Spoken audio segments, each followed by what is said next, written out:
Nós vamos fazer uma análise agora dos enredos para a Série A, que são as escolas que desfilam na sexta-feira e no sábado de carnaval. Eu vou fazer aqui uma breve passagem. No início, eu gostaria de destacar aqueles que para mim são os dois enredos mais interessantes que a gente tem aqui, que se destacam na Série A, que são o enredo do Império Serrano, Silas canta a Serrinha, e o enredo da União Parque Curicica, sobre os corações mamulengos. Qual é o grande diferencial desses dois enredos? Eu já havia comentado na análise do grupo especial que nós estamos num ano atípico em que pouco as escolas de samba estão falando sobre a natureza, sobre a cultura, sobre a riqueza da própria escola de samba, ou seja, aquilo que lhe é intrínseco. Nós temos muitas homenagens e muitas referências fora da escola de samba, a jogador de futebol, a outros gêneros musicais. E no ano passado nós tivemos a União do Parque Curicica, só ela falando sobre 3 sambistas no ano passado, nesse ano, né, no desfile desse ano de 2015. Pois para esse ano de 2016 que vem, nós temos apenas 2 escolas falando sobre sambistas. Uma delas é a Tradição, que está na Intendente Magalhães, e homenageia a Clementina de Jesus, e a outra é o Império Serrano com o seu enredo Silas canta a Serrinha. Um enredo que, dentro daquilo que a gente considera próprio, do que se espera de uma escola de samba, o Império Serrano faz se firmar como uma escola de samba que tem orgulho de ser escola de samba. Não perde o seu tempo e vai para a avenida cantar a sua história, as suas glórias, as suas origens, e põe como fio condutor desse tema, para falar sobre a Serrinha, não pega um elemento aleatório, ele pega o Silas de Oliveira, que é, senão, o seu mais nobre poeta. Então, a propriedade, o orgulho com que uma escola de samba vai se defender na avenida, mostrando aquilo que é seu, e só a partir daí vai pensar nos quesitos plásticos, na construção do seu barracão, o trabalho do carnavalesco Severo Luzardo, que já nos surpreendeu positivamente com a sua estreia em 2015. A promessa para 2016 é de um grande carnaval da escola. Então a gente tinha que louvar, tinha que enaltecer esse enredo do Império, falando sobre Silas de Oliveira, porque nós só vamos ter uma escola na Marquês de Sapucaí esse ano louvando uma figura ilustre das escolas de samba, um filho típico da própria escola de samba. Então, o Império nos deu esse prazer da Serrinha de ver a história da escola contada por um dos seus mestres e que, por extensão, é um dos grandes mestres do samba. Por outro lado, a União do Parque Curicica, com o Marcos Ferreira, numa sinopse muito simpática do João Gustavo Melo, traz pra gente a história dos mamulengos, dos bonecos mamulengos, que tem uma tradição cultural muito grande, uma ideia que já foi mostrada superficialmente, mas que agora está sendo mais aprofundada, como aconteceu com a Rosa no caso dos palhaços. Um trabalho de pesquisa histórica muito interessante. Acho que assim é um tema bastante sugestivo, que aponta para a nossa cultura, que traz uma reflexão sobre a nossa arte popular, né? Muito adequadamente, muito apropriadamente. Então, mais um enredo louvável. Temos a Unidos de Padre Miguel com o Edson Pereira, como a gente já falou aqui, um carnavalesco que a cada dia vem se firmando mais. Eu diria que daqui a uns 3 ou 4 anos nós faremos menção do Edson Pereira como um dos nossos melhores carnavalescos. E por que não dizemos isso agora? Porque ele agora está na fase de maturidade e afirmação. Mas é um carnavalesco que tem crescido absurdamente, elevou, a gente percebe a grandeza de um carnavalesco quando ele engrandece uma escola, né? E a Unidos de Padre Miguel, ela vem se tornando uma escola expressiva. A cada ano ela vem desfilando melhor, e justamente porque o trabalho do seu carnavalesco, de encontro com o trabalho de harmonia, enfim, de todos os demais segmentos da escola, mas esse trabalho do carnavalesco vem trazendo visibilidade através de enredos interessantes. Ela vem com o Quinto dos Infernos, né? Que é uma obra literária, uma revisão humorada, né, da história de um contexto histórico, de um período histórico do Brasil. E, enfim, é algo assim que tem a cara da escola. A sinopse é extremamente divertida. Você consegue perceber na descrição da sinopse, você consegue entender a captação do enredo de um contexto literário para um contexto da ópera de rua, que é a escola de samba. E isso a gente já percebeu na Mocidade Independente, onde ele também está trabalhando, né, com o mesmo sentido de transposição literária para a carnavalização. Um enredo muito convidativo. Eu acho que a Unidos de Padre Miguel também vem vindo muito bem. Outra escola que merece nosso elogio aqui com o carnavalístico Márcio Pulucker, pesquisa e texto de Júlio César Farias, Inocentes de Belford Roxo, faz uma homenagem digníssima, mais do que merecida, de um grande expoente da nossa arte brasileira, que é o cineasta Cacá Diegues. Cacá Diegues, Retrato de um Brasil em Cena. Precisamos valorizar aquilo que é nosso dentro do discurso da escola de samba. Falar de Cacá Diegues não é falar de um cinema que se rendeu a produtos de comédias televisivas e produtos de televisão que passaram a comprar as telas de cinema para virar cinema. Falar de Cacá Diegues é falar de uma arte cinematográfica, de um conhecimento essencialmente brasileiro, como foi Glauber Rocha, enfim. Acho extraordinário dar essa visibilidade. Talvez o público brasileiro, o jovem público brasileiro, precise dessa lição de Cacá Diegues para entender o que é cinema brasileiro e o que é programa de televisão fazendo sucesso em fila de cinema. Então, a sinopse é muito clara, ela vem dividida nos seus setores, com uma proposição muito clara, explicativa. Você consegue entender o que o carnavalesco quer desenvolver. Acho assim também uma homenagem muito adequada. Parabéns aí a Inocentes de Belford Roxo por ter se lembrado de Cacá Diegues. Até parece que a gente precisa agradecer, mas em tempo de vacas magras, onde tantas coisas que não tem nada a ver com carnaval estão virando carnaval, a gente agradece quando uma escola de samba lembra de Mamulengo, de Silas de Oliveira e também de Cacá Diegues, um grande cineasta. E aí vem a Unidos do Porto da Pedra, com o carnavalesco Jaime Cesário, fazendo outra homenagem interessante ao Palhaço Carequinha, né? Vai fazer aí uma coisa meio parecida com o que a São Clemente está fazendo, quer dizer, nós já vimos vários enredos sobre circo, vários enredos que de alguma forma faziam menção ao palhaço. No caso da Porto da Pedra, ela vai prestar essa homenagem ao Carequinha, que é uma figura também muito exponencial para nós brasileiros. Uma homenagem bonita, uma coisa simples. A Porto da Pedra, acho que foi muito feliz. A princípio, quando esse tema soou, pareceu uma coisa assim, puxa, mas é um tema muito simplista, né, para a grandeza de um desfile de escola de samba. Mas eu acho que a coragem da escola de fazer isso, né, de citar um palhaço de São Gonçalo, palhaço histórico dentro desse contexto, que é originário de São Gonçalo, local onde a escola está. Então ela abraça o seu lastro cultural, ela abraça a sua territorialidade. Eu acho assim uma ideia muito bacana e que promete muito. Nós temos a Unidos do Viradouro com o retorno do Maxi Lopes, né, para Unidos do Viradouro.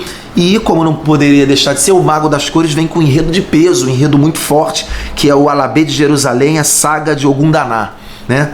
Então, um enredo mais afro, uma coisa com uma pesquisa histórica, né, baseada num texto. A sinopse também está bastante descritiva, como é a característica do Maxi Lopes, né? Um trabalho com um aprofundamento de pesquisa muito grande e, enfim, um enredo que tem mobilizado bastante a comunidade da escola. E, enfim, do Maxi Lopes a gente sempre espera coisas grandiosas. Esse reencontro dele com a escola de Niterói é algo que por si só já causa uma expectativa. Temos aí também uma boa promessa de desfile da Viradouro. A Renascer de Jacarepaguá, entrando naquela ideia, né, do que eu tenho feito uma observação, de que quando começaram a fazer enredos que falavam sobre endereços, né, os chamados enredos CEPs, pareceu ter se tornado uma tendência, você ter um enredo que falasse sobre lugares. E agora parece estar vindo essa nova tendência de enredos sobre santos ou sobre entidades. E aí ela vem com IBGs nas brincadeiras de criança, os orixás que viraram santos no Brasil. Texto do Cláudio Russo, enredo do Jorge Caribé. Enfim, não sei, eu tenho uma opinião de que eu acho que as escolas de samba deveriam revisar um pouco esse contexto da africanidade para que ele não fosse tão repetitivo e, sobretudo, não parecesse fórmulas como essas, enredos sobre entidades. Então, um traz sobre o outro traz sobre o outro, fica uma sequência. Eu não sei como, para a lógica do espetáculo, isso não se torna monótono, não se torna repetitivo. É uma reflexão que eu estou fazendo. A sinopse, de uma forma geral, ela me parece muito simples. ela faz um descritivo muito pragmático, muito objetivo do que ela quer contar e não tem muito floreio. Também não transparece de uma ideia muito clara, né? Até onde pretende se estender um tema que também me parece um pouco pequeno. Como eles vão estender isso para desenvolver como enredo na Renascer? É o grande desafio dos artistas. Não me pareceu muito claro na sinopse. Vamos aguardar que na execução essa ideia seja mais diluída, essa ideia seja, melhor dizendo, mais estendida, né? Porque aqui está parecendo muito concentrada. Paraíso do Tuiuti. Jaque Vasconcelos vem com o enredo A Farra do Boi. A gente já teve o Boi da Bode, né? Como eu estou dizendo, a gente tem algumas coisas que estão muito requentadas esse ano. Ah, mas o foco é completamente diferente. Você não leu a sinopse? Li. O foco é diferente, a sinopse é outra, o enredo também é outro, né?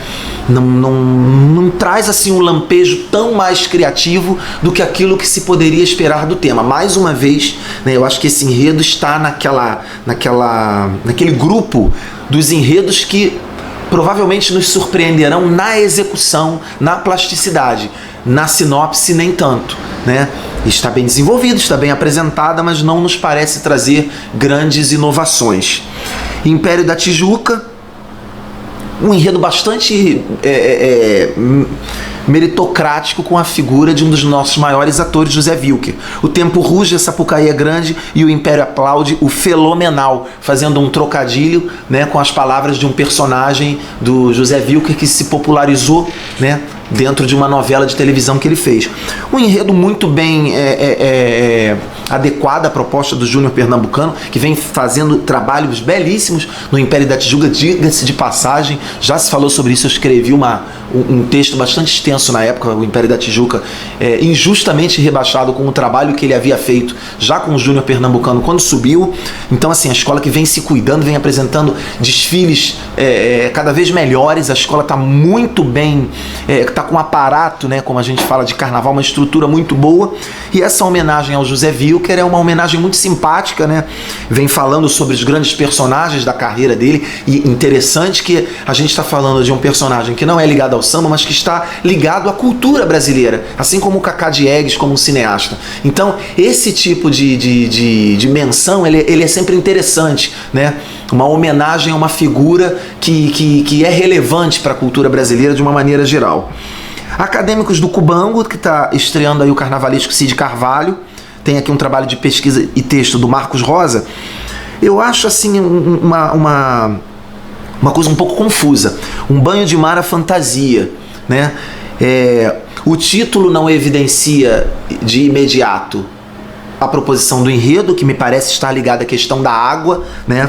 Então ela vem fazendo uma série de percursos de como a relação entre a água e a sua relevância em períodos da nossa história, dentro da questão religiosa, enfim.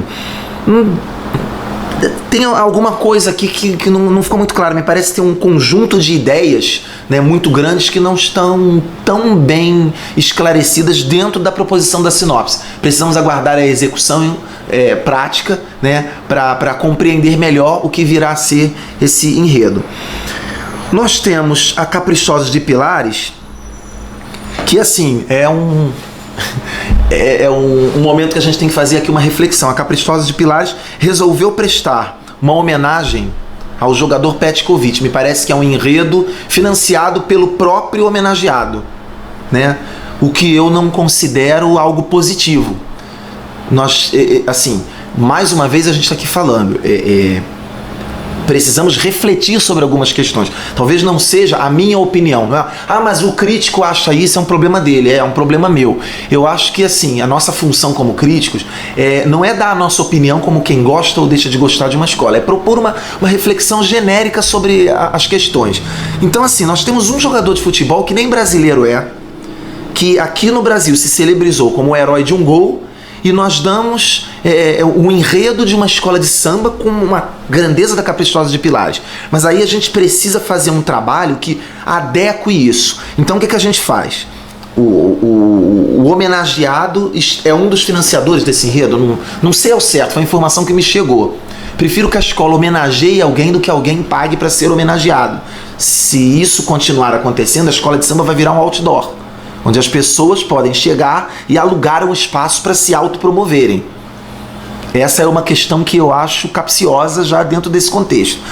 E aí, o que a gente faz? Para que haja uma adaptação mais coerente, entre aspas, do tema, a gente faz um enredo Tem Gringo no Samba, onde nós falamos sobre a influência de vários imigrantes dentro do contexto cultural brasileiro, até chegar ao jogador que veio da Sérvia e aqui se consagrou, como eu digo, porque fez um gol e se consagrou. O que eu acho estranho é eu ir para a avenida e assistir a um desfile onde o primeiro bloco vai falar sobre a Tia Seata, sobre a Praça 11, e quem me conta essa história é o jogador gringo. Então, assim, é algo que me causa uma certa estranheza. Se a gente fizer uma analogia, olha só, o Império Serrano está contando a história da Serrinha, e quem conta a história da Serrinha é o Silas de Oliveira.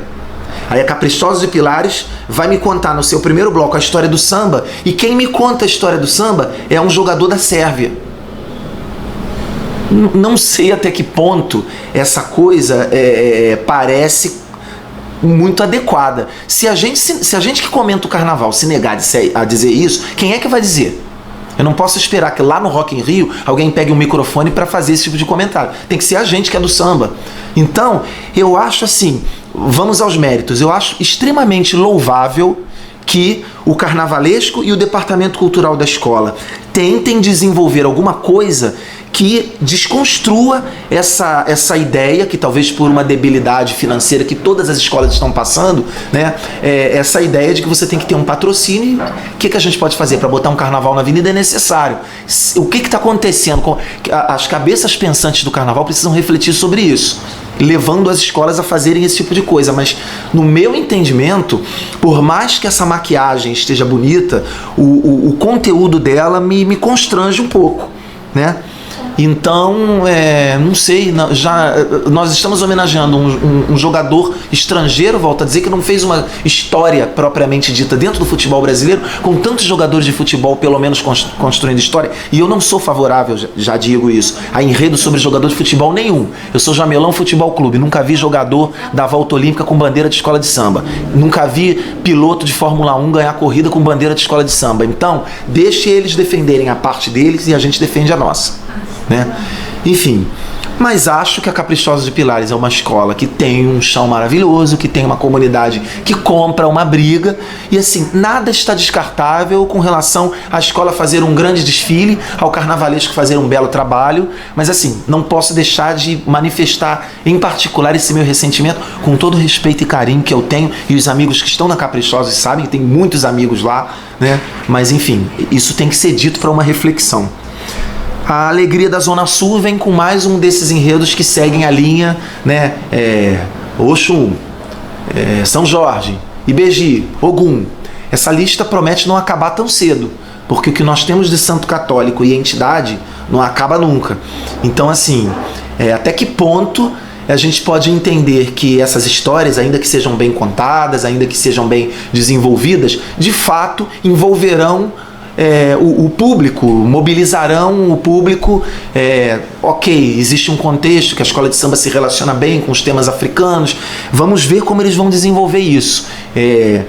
Enfim, o carnavalesco é o Marco Antônio Faleiros, que fez um belo trabalho na Viradouro, apesar da chuva, apesar do que aconteceu esse ano, que descambou para o descenso da escola, mas enfim, vamos ver aí como ela vai se defender com isso. Eu não vejo com muita simpatia esses enredos que estão caminhando todos para essa linha. Você fala disso, eu falo daquilo, me dá a sensação de que é um livro que rasgaram e distribuíram capítulos, e você fica catando onde eles estão. Mas assim, sem deixar de reconhecer o mérito de uma sinopse muito bem apresentada, com uma pesquisa bem fundamentada, né? Mas eu acho que assim, enredo é tema, proposição temática e o que está aqui dentro de uma sinopse. Aqui está claro o que eles querem fazer. Eu estou apresentando aqui uma discussão, é a minha opinião, e cada um poderá ter as suas tranquilamente.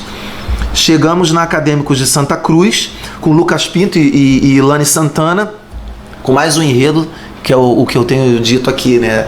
esse ano é o grande ano do forno micro-ondas. Já está pronto, requenta e traz, né? Desmata, digo verde, a natureza veste a incerteza e o amanhã. Eu particularmente, como quem critica e analisa enredos, quando eu ouço um enredo e leio uma sinopse, eu imediatamente comparo com outro. Esse aqui eu tenho assim mais uns 2 ou 3 na cabeça que me parecem ter sido exatamente isso. É claro que não é exatamente isso, porque existem 2 carnavalescos, não estão plagiando ninguém, desenvolveram a proposição do trabalho, mas enfim, é mais um enredo que fala sobre verde, sobre preservação da natureza, sobre florestas, sobre índio, enfim, a vida ligada a essa questão do meio ambiente, enfim. Vamos ver o que Acadêmicos de Santa Cruz pode nos surpreender a partir de um tema que não nos parece muito inovador, né? E aí vem Acadêmicos da Rocinha, uma história que, enfim, o carnavalesco Alex de Oliveira, o enredo chama-se Nova Roma é Brasil, Brasil é Rocinha. Eu considerei a sinopse um pouco sisuda, né? Quer dizer, as ideias não me pareceram muito claras, talvez estejam mais claras para os carnavalescos, para os pesquisadores, mas assim, ela me parece trazer alguma coisa de Roma, contextualizando com uma questão do povo guerreiro no Rio de Janeiro, fazendo uma ponte, né, entre a questão das conquistas, né, dos romanos com o aspecto guerreiro da cidade. Então assim, a Nova Roma é o Brasil é a Rocinha. Com todo respeito, a primeira impressão que eu tive foi de uma forçação de barra muito grande para que, de alguma forma, se existe um enredo patrocinado de Roma, tentar abrasileirá-la de tal forma que a gente diga que a Nova Roma é o Brasil e o Brasil é a Rocinha, até porque a Nova Roma é uma cidade, o Brasil é um país. Então assim, se a Nova Itália fosse o Brasil, mas enfim, não sei, a gente vai ter que entender melhor a proposição do carnavalesco, né, que é o Alex de Oliveira, um carnavalesco bastante cuidadoso, muito meticuloso com o trabalho que faz, enfim, uma figura respeitável dentro do carnaval, e a gente se rende ao respeito até para reconhecer a nossa ignorância. Talvez tenha alguma coisa aqui que esteja tão clara e eu não tenha percebido, mas achei esse enredo o mais estranho, junto com o da Caprichosos, o mais alheio ao movimento dos demais enredos dentro da Série A. Então é isso, né? Lembrando que são as nossas observações, as nossas pontuações são técnicas, são imparciais, a gente também se dá o luxo de errar e ficar aqui torcendo para que tudo aquilo que a gente está vendo com olhos não muito positivos nos surpreenda, porque o carnaval é ser surpreendido, queremos ser surpreendidos. Então esse é um grande desafio. De qualquer forma, parabéns a todos os carnavalescos, os departamentos culturais, aos envolvidos, porque já estamos aí, nós do SRZD e vocês, prontos para o Carnaval de 2016. Valeu, muito obrigado.